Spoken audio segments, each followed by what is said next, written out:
Good morning, everyone. Please put your hands together and welcome our MC, Lars Schmidt.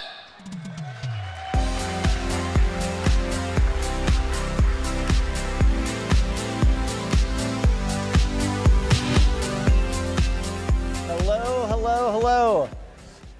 This is a big room. This is a big, good-looking room. Welcome to San Francisco, and welcome to the third annual Glassdoor Employer Brand and Recruiting Summit.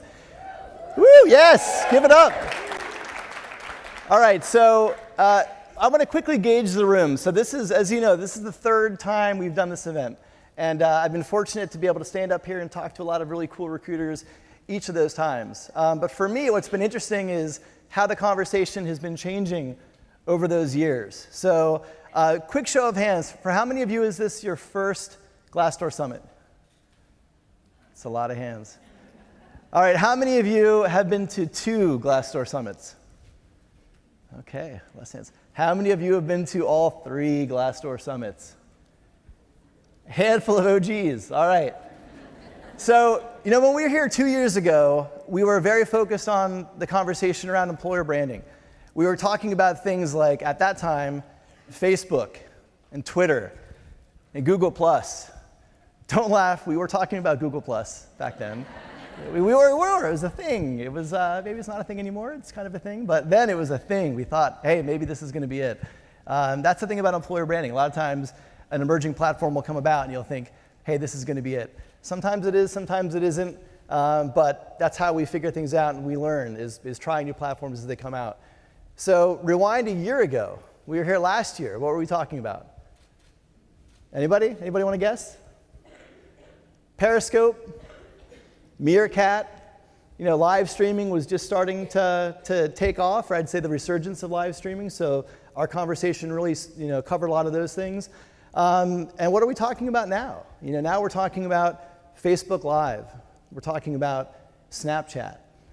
We're talking about concepts like inbound recruiting that are really starting to shift how we approach recruiting in our field. And over the next 2 days, you're going to hear from some incredible speakers that are really going to help you learn more about how the field of recruiting is evolving and hopefully give you some great takeaways that you'll be able to bring back to your organization. So, but it's not just the, you know, this room full of people here. We've got people from recruiting and marketing and HR and executive fields. But we also have over 8,000 people on the live stream watching all around the world. So for all of you that aren't here with us at the Westin St. Francis, hi. Thanks for joining us on the stream. JT O'Donnell is going to be your host over the next several days. And for those of you watching on the stream, you're actually in for a treat because not only are you going to see all of the main stage presenters, you're actually going to get backstage access. And JT is going to be interviewing some of the speakers and also interviewing some of the presenters. So those of you on the live stream will actually get a level of insight into the summit that even the live attendees here will not. So enjoy that, and JT's fantastic, so you're in great hands there. So let's take a look at today's agenda. This is really the morning session, so we're going to kick things off with Glassdoor's co-founder and CEO, Robert Hohman. You can see the full schedule behind me. We're going to have a few breaks throughout the schedule, and the one thing that we're going to do a little differently this year is when it comes to questions. So for questions, how many of you have downloaded the Glassdoor Summit app on your phone? Lots of hands. All right. This is your digital/mobile hub for the Glassdoor Summit. So you're going to use this to engage with each other. You're going to use this to share pictures. And you're going to use this to actually submit your questions. So if you have questions at any time during the day when the presenters are talking, just send them through the app. What we're going to do is, to close out the morning session, Rusty Roof, after the panelist Q&A, they're going to actually have the questions coming then.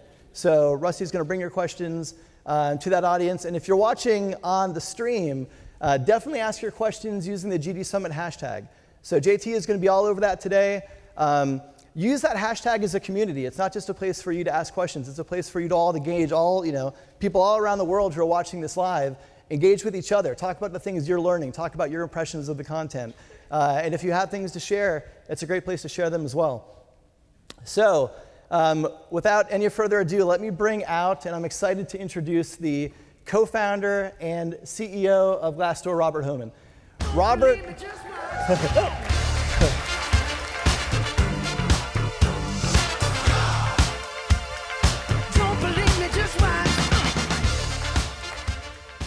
Good morning. I'm Robert Hohman. I'm the co-founder and CEO of Glassdoor, and I'm pleased to welcome you to the third annual Glassdoor Summit. We have nearly 1,000 people here live with us today. About 10,000 are watching us on the live stream right now. We have people from 70 countries participating in this event. And at this point, I think it's safe to say that Glassdoor has become more than a website. It's more than a company. It's become a movement, a force for greatness in the world. And you all are a critical part of that. You are the early adopters. You are the thought leaders. You've put the time and the hard work on this. You are the courageous flag bearers for transparency that are leading the rest of the world. And I personally want to start this conference with a hearty thank you to you for your courage and your part in ushering in this new part of our world.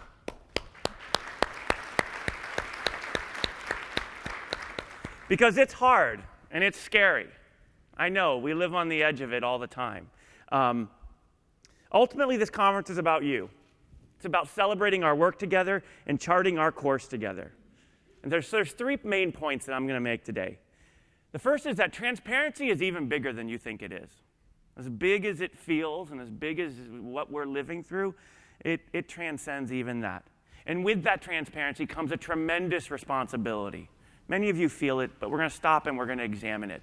But with it also comes an enormous opportunity, and we're going to pause and really dissect that. It's really what excites me the most because it's hastening the requirement that HR transition to become a true strategic function in companies, bringing talent into the company. The next 2 days of the Glassdoor Summit will be about learning together how to navigate this new transparency that's on us today and how to gear up for it as our workplace evolves. But to begin, let's first start with what transparency actually is. Transparency is really the ability to understand. It's the ability to be open and honest about what we want, what we expect, and about being pleasantly surprised or challenged about the things that we don't know. Transparency has become the new normal. It is things like sharing exchanges about what it's like to stay in a hotel like TripAdvisor or visit a restaurant like Yelp. It's permeated everything from hotels to large e-commerce sites like Amazon and Zillow to car buying via sites like TrueCar. But it's bigger than that. If you stop and really think about it, anytime data is exchanged, transparency tends to increase. And so our social networks are some of our largest forms of data sharing these days. And as the world increasingly engages with sites like Twitter and Facebook, transparency fundamentally increases. We know more about each other. We know more about our shared experiences. And then this transparency, this data exchange, begins to make the machines smarter and begins to let them do things that they couldn't do before. And I don't mean to be scary about this. I think they're cool things. I think that the machines can ultimately do. It ultimately enables things like Amazon Prime, which was impossible before it really understood, had good transparency about the geography of an area, which largely comes from crowdsourced data. Or Uber self-driving cars, all impossible without ever increasing levels of transparency. Machines are working with humans and data around a new level of transparency to even help you figure out what to wear to a conference. How many of you here know Stitch Fix or use it? Yeah, it's a good service. They're using humans plus data plus transparency around people and fashion to deliver personalized clothing to people around the world. Transparency machines and humans come together to form marketplaces that didn't exist before, to fulfill your needs, so that you never have to do chores again that you don't really want to do or argue with your significant other about who's going to put the IKEA dresser together. And transparency has even come into our relationships and love in big ways and small. Transparency is now about finding all the people in a 5-mile radius. Or so I've heard. Transparency is about visibility into the signals that we each share and collect second by second, minute by minute. When you combine machines with this level of transparency and data, we begin to enable better, faster, more powerful, and in many ways, authentic ways of living and interacting together. I call this transparency with a capital T. And that is the backdrop that I'd like to talk about transparency in the workplace. So what does it look like when it comes to job seeking? What does capital T transparency mean in the workplace? Well, it's about what influences and motivates your employees. They are your brand advocates. They're your storytellers. You know that. Transparency in the workplace means employers must now strive to create a favorable impression of their employees at the very moment when a job seeker may not yet even realize that they are a job seeker. And that's hard. And it requires that you're always vigilant and that you always think about how you're being perceived and how you're projecting a company's authenticity and self. This maze is the authentic or the classic job seeker journey. Classic for those of you that study this kind of thing. It's a little bit geeky and nerdy, but this has been around for a while. This is your classic job seeker journey. It's a maze with several twists and turns. It's rarely a straight line. And the reason is because people join the job search process for multiple reasons. Sometimes they join out of need. A life need happens. They feel underpaid. Sometimes it's a life event. They have a family, a new child comes along, and the family needs benefits. Something changes that causes them to have a need. Sometimes it's completely out of the blue. Job seeker just wants a change in their life. And then you can see all the aspects of job search: networking, looking at listings, researching companies, researching salaries, interviews. The truth is, this was the same 50 years ago. This structure has not fundamentally changed. Transparency didn't create this. 50 years ago, a person reached out to the people that they knew to research a company by asking around and seeing who knew about a reputation of a company or who knew someone that worked at one of those companies. To research their salary, they did the same thing. They tried to talk to other people, and they tried to get a sense for what was fair. They scraped together what little they could. But it was very little, and it was very, very inadequate. Now, in 2016, the same thing happens. It just happens blazingly fast. In 5 minutes, a job seeker can research your company, get a sense for your culture, get a sense for what is fair salary and the salary distribution for a role at your company, understand your interview process, and see all the job listings competing with yours within a 20-mile radius. And literally, they can do that on 1 or 2 screens. It's a bit insane. It's completely changed. And this, in part, by the way, I believe is what is contributing to the fact that we are seeing an ever-increasing pace at which people are changing jobs. It's because it's easier. It was really hard to change jobs even 20 years ago. You had to try to find those people that could tell you what it was going to be like, or to try and figure out, what was fair pay. It was hard to even find the jobs. This transparency is enabling people to make faster changes in their careers. Now, there's a temptation to view that as negative. And as an employer, and we're an employer, I can understand that because it's tough when you lose people after just a couple years. But in reality, if you look at the bigger picture, I think it's a good thing. That is the labor economy fundamentally always adjusting to the needs of job seekers and companies in a near real-time basis. When markets become more transparent, they become more efficient. And that's what we're experiencing. We're in the middle of a transition of the labor market fundamentally becoming more efficient. And again, it's hard. With it comes great responsibility, but there's a big opportunity here. So whereas 50, 100 years ago, we had the Help Wanted sign, and that became classifieds in newspapers, and that became ultimately today, Glassdoor Job Search 2016, where literally in one screen you can get all of this information. All of this puts more responsibility on you, HR, to strategically lead in your organizations. The opportunity that I keep talking about is the opportunity to turn the lights on in the hiring marketplace and get the right people for your companies faster, more accurately, more fine-grained than you could ever do before. It just wasn't possible before this level of transparency. And if you master this, I promise you, you will dominate your competitors in talent acquisition. And that is a strategic contribution to your company, which is immeasurable. To allow you to do this, to allow job seekers to make better decisions, this is why my co-founders and I started Glassdoor 8 years ago. Our mission was simple, and it's the same today, and encapsulates everything we've spoken about so far, but gets to the emotional truth of work. We want to help people everywhere to find a job and company they love. It's that simple and that hard. And love is in there.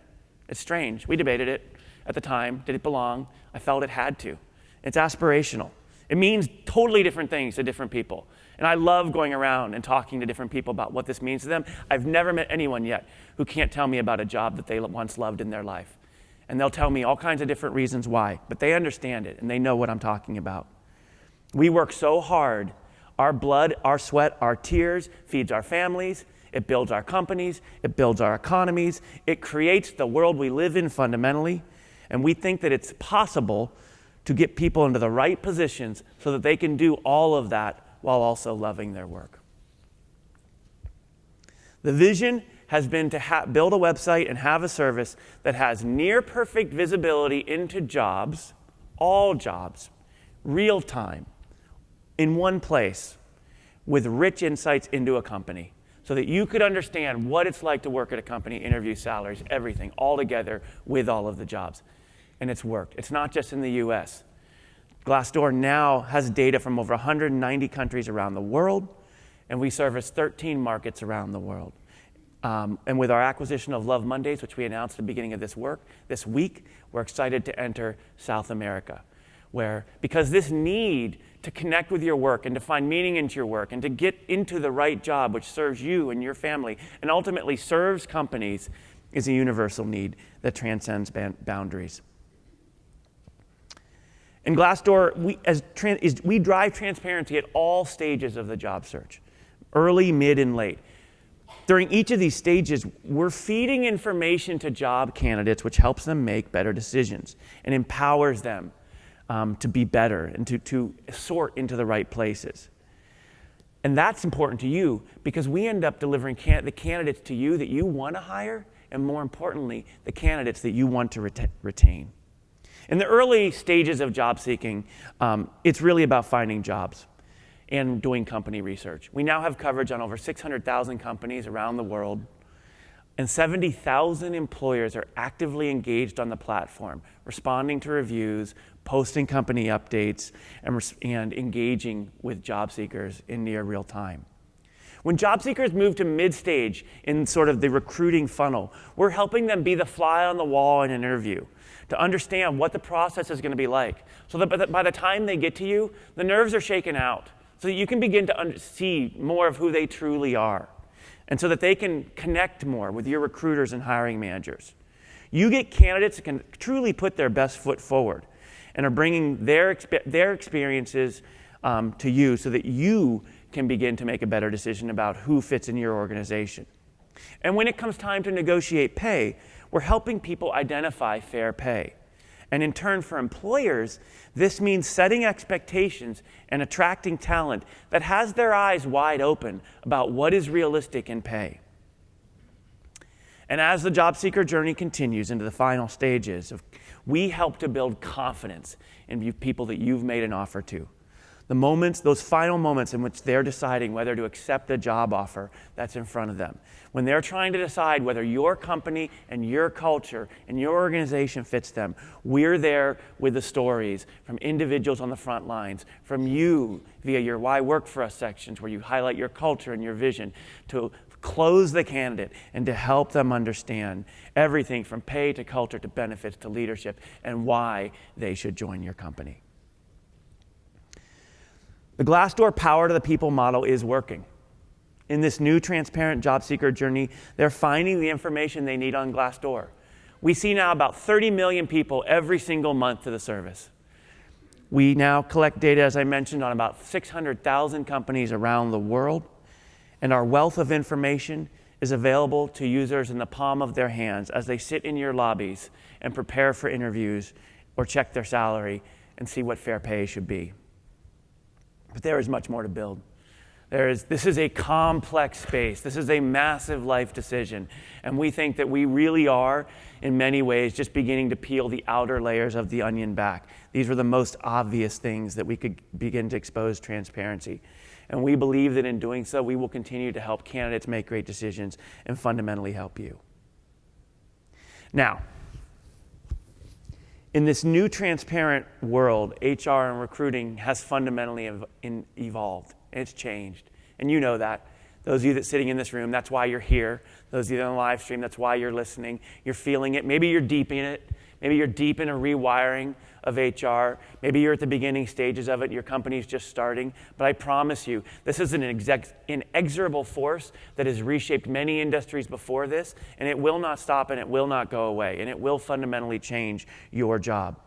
As CEO, I turn to my Chief Human Resources Officer, Carmel Galvin, and her team to be executive advisors on what is happening in our company, why, and what we're going to do about it. She's my strategic business partner. She helps me understand where we have talent, where we need it, how we're going to grow it, and what our ability to attract it is. And because things are speeding up, because they're getting more complicated, it requires a highly skilled team of HR strategists to guide us through these waters. That is the requirement that I need from her, and we're a small company. Bigger companies need that in tremendous quantity and in tremendous levels of complexity. Transparency has forever changed the role of HR, which, as I said before, is a huge responsibility for you. If you're feeling it, and if it feels hard, it's good, it is, but it's also a massive opportunity. Let's face it, this is an org that decades ago was looked to protect the business and employees. Literally 10 to 20 years ago. HR's focus was primarily on legal and compliance issues. The function was fundamentally more tactical than what is being asked of it today. This transparency requires that these teams move out of the tactical. The good news is technology enables you to do it through richer communications channels, more intelligence and data on what is happening, how people are feeling, how your company is perceived, and how you will leverage all of that in hiring. The truth is, today, an HR team must understand psychology, sociology, economics, the things that drive human behavior in order to drive change in the workplace. That means richer relationships with marketing, PR, internal comms, learning and development, all of the things which at scale project your brand, your employer brand, to thousands, to hundreds, to thousands, to, in some of your cases, millions of people. That means better pulses on the sentiments of your employees and identifying how to listen to them and learn from ongoing feedback that your teams provide. And it means accessing, evaluating, and applying analytics, using the data that is now available because of this transparency and scale to make better recruiting, retention, and skill and career development in your organization. It's imperative that all of us understand the changing world of the job seeker, embrace this technology that's supporting it, and understand the importance of transparency because it's changing our businesses. And now we get to the opportunity part, and it is tremendous. And the reason is because transparency can do many things. We've already talked about the shift in your job and the requirement that you take a seat at the table and use your power and influence in the organization. But transparency also makes pay work harder for your companies. And this is research-based. This is not my opinion. We know now that transparency drives productivity gains. Employers that switch from pay secrecy to a policy of open compensation experience large and long-lasting boosts in productivity. This doesn't mean posting everyone's name in their salary. It means taking a more open view to compensation and being less secretive about what is reasonable pay for roles in your organization. Studies find that when pay is secret, employees commonly overestimate others' pay, hurting their job satisfaction. It creates fair pay practices. Workplace transparency can help boost the number of female applicants for jobs. Studies find that job transparency can help close the salary negotiation gap between men and women, leading women to be just as likely to negotiate over wages as men. That data, that information is the piece that's been missing to give many women what they needed to lean forward and negotiate and close that gap. And it fundamentally creates shorter unemployment cycles. And that's good for your company, it's good for the economy as a whole, and it's good for our labor market. But transparency also creates an opportunity for great leaders and great leadership teams to shine.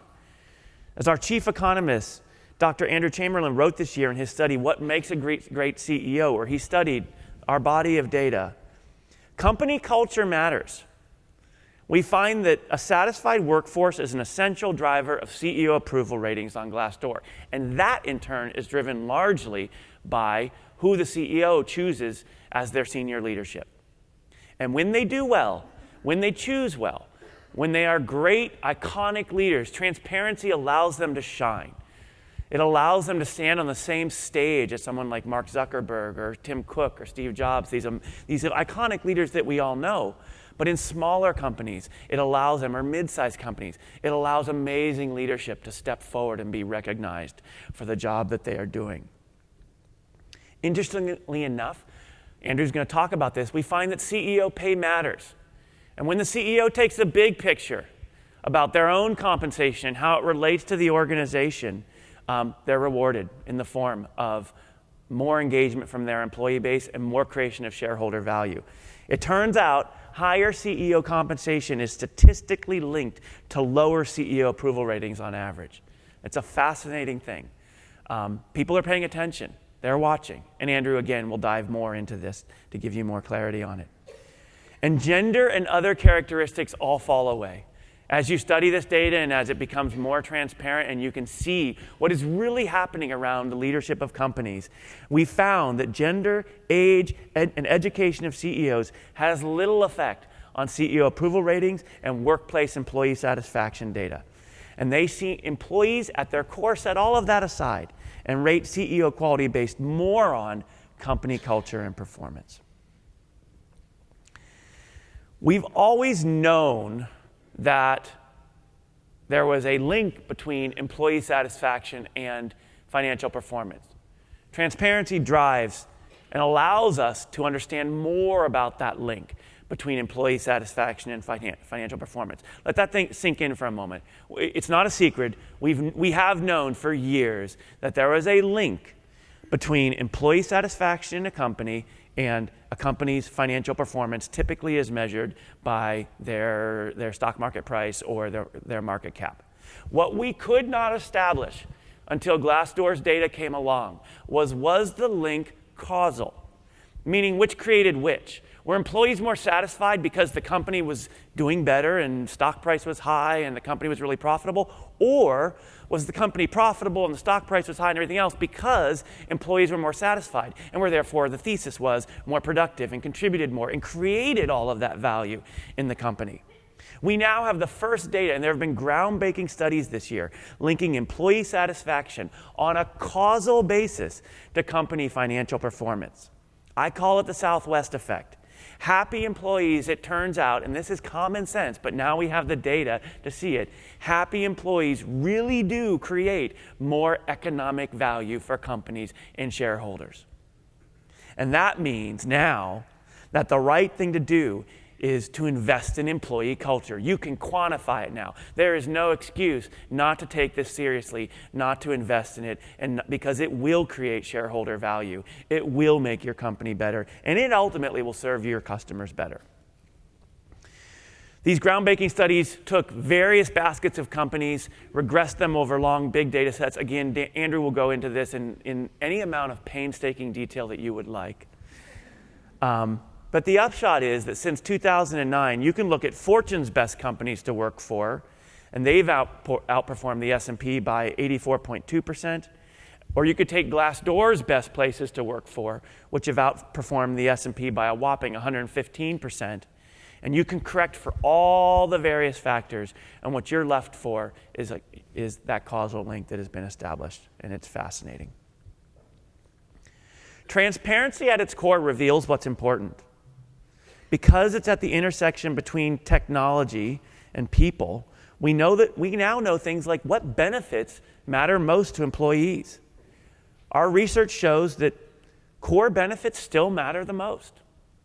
That dry cleaning, food, on-site haircuts, dogs, they matter. Many of them have a positive correlation to employee satisfaction, meaning it's not that they don't matter. They do. But we have a big enough data set. Glassdoor now has the largest data set of benefits at companies and how it relates to employee satisfaction. It's just that core benefits still matter tremendously more. And so we can definitively tell you, if you're thinking about cutting back on your 401k to fund a meal plan in the company, that's a bad trade-off. You shouldn't do that. Health insurance, vacation, and paid time off, and 401k plans still matter the most. Niche benefits, many of them, things like employee discounts, maternity and paternity leave, they matter. They just matter less. Some of them it's because it's very episodic. Maternity and paternity leave, when you need it, it matters a lot to you. It's just that at any given time, a very small subsection of the workforce needs it. And so again, on the whole, it'd be a poor trade-off to trade those core benefits for those niche benefits. And we can quantitatively see that now because of transparency.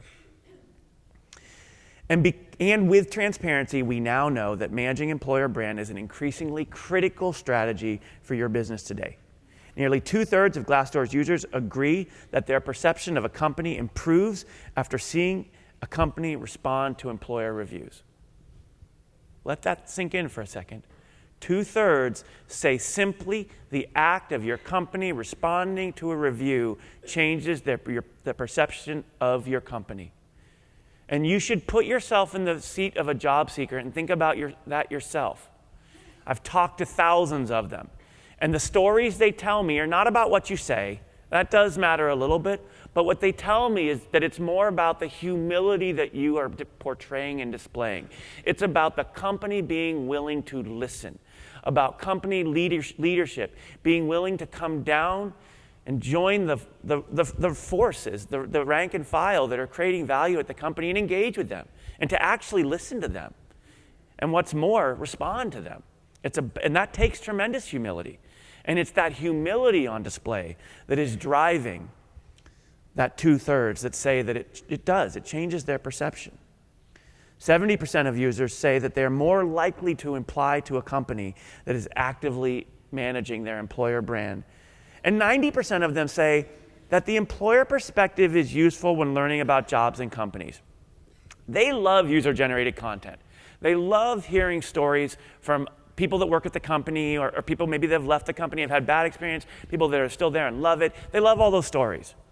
But they want to and they need to hear from you about what's important, about what your mission is, what your culture, what you believe your culture is, what your values are, what's important, what drives you.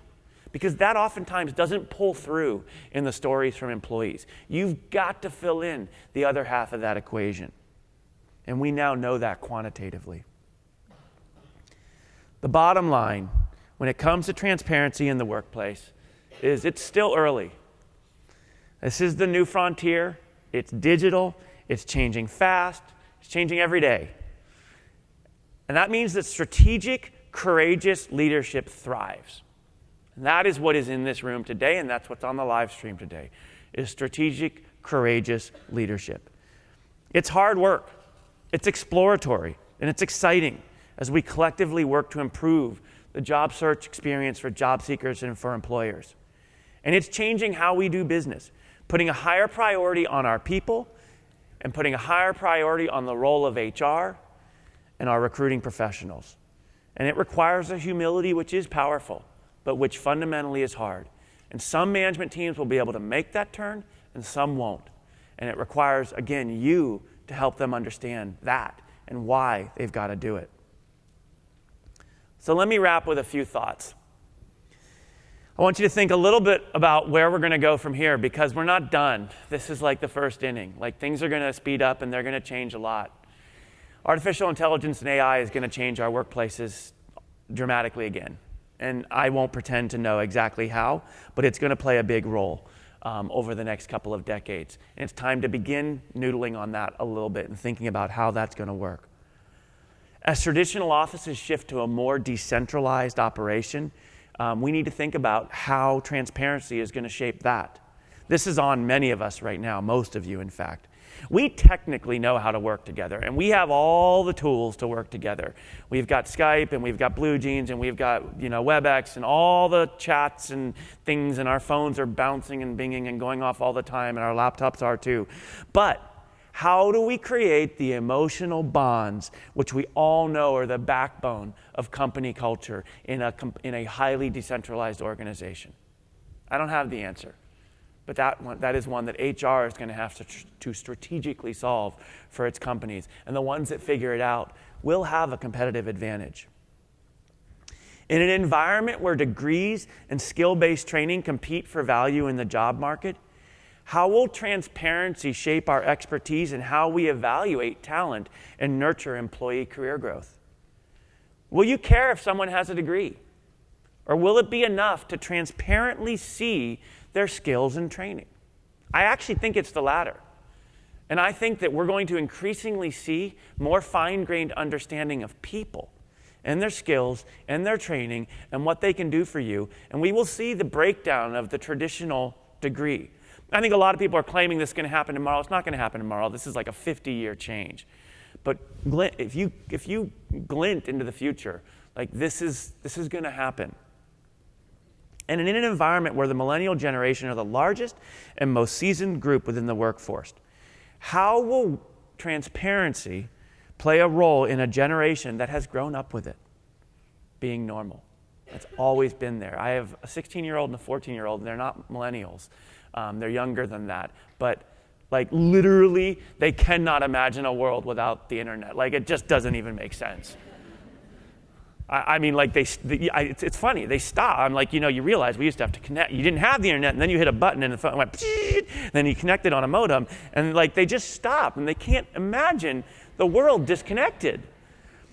And there's a South Park episode actually about this, where like everyone's standing in a big group, and their internet goes down, and they're like, we're all alone. That's how this generation feels. And it's real. It's their reality.